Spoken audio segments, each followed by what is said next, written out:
Metro rail চালুর খবর জানাতে শেওড়াপাড়া স্টেশনে আছেন রিপোর্টার নাজমুস সালেহী। সরাসরি যাচ্ছি তার কাছে। দীর্ঘ ৩৮ দিন পর আজকে থেকে আবার সচল হলো মেট্রো রেলের চাকা। এই সচল হওয়ার মধ্য দিয়ে উচ্ছ্বসিত যাত্রীরা তারা বলছেন এই এক মাসের অধিক সময় ধরে তারা যানজটে নাকাল ছিলেন। তাদের কর্মজীবন অনেকটা স্থবির হয়ে পড়েছিল। সেই কর্মজীবনে যেমন একদিকে চাঞ্চল্যতা ফিরবে, তেমনি গতি আসবে নাগরিক জীবনেও, অর্থাৎ থমকে যাওয়া জীবন আবার সময়ের প্রয়োজনে ছুটে চলবে এবং মানুষ তার গন্তব্যে অল্প সময়ে যেতে পারবে। একদিকে এটি যেমন যানজট কমবে, অন্যদিকে একই সঙ্গে অর্থনীতির চাকাও সচল হবে।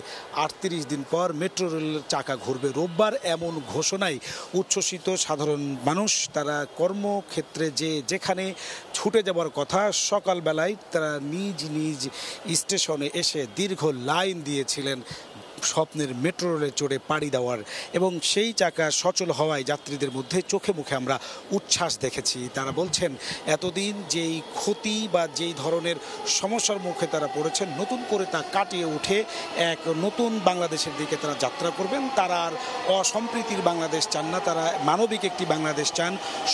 সবাইকে সহযোগিতা করে একে অপরের সহযোগী হয়ে হাতে হাত ধরে তারা হিংসা বিদ্বেষ ভুলে একটি সম্প্রীতির বাংলাদেশ, সমৃদ্ধির বাংলাদেশ গড়তে সবাই ভূমিকা রাখতে চান। এই ৩৮ দিন পরে যেহেতু সচল হলো মেট্রো রেলের চাকা, তারা বলছেন যাতে আর কোনোভাবেই এই মেট্রো রেল আর কখনো বন্ধ না হয়। এতে ভোগান্তি এবং ওতে অর্থনৈতিক ক্ষতি ছাড়াও মানুষের কর্মজীবনে কিন্তু একটি দুর্বিষহ যন্ত্রণা। তারা বলছেন যে যানজটের নাকাল হতে হয়। আমরা জানিয়ে রাখি, সকাল ৯:৩০ কিছু পরে সড়ক পরিবহন ও রেলপথ মন্ত্রক সেতু উপদেষ্টা ফাউজুল কবির খান তিনি এসেছিলেন আগারগাঁও মেট্রো স্টেশনে। তিনি সেখানে যা সাংবাদিকদের সঙ্গে কথা বলেছেন এবং উপদেষ্টা সেই Agargaon rail station metro station থেকে তিনি ট্রেনে চড়ে সচিবালয় স্টেশন পর্যন্ত গিয়েছেন।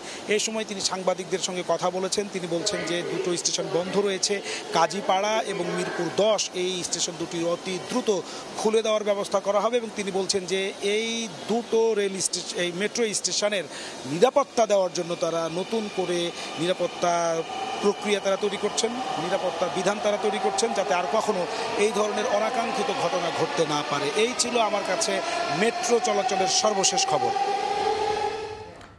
এতক্ষণ সরাসরি যুক্ত ছিলাম শেওড়াপাড়া মেট্রো স্টেশনে।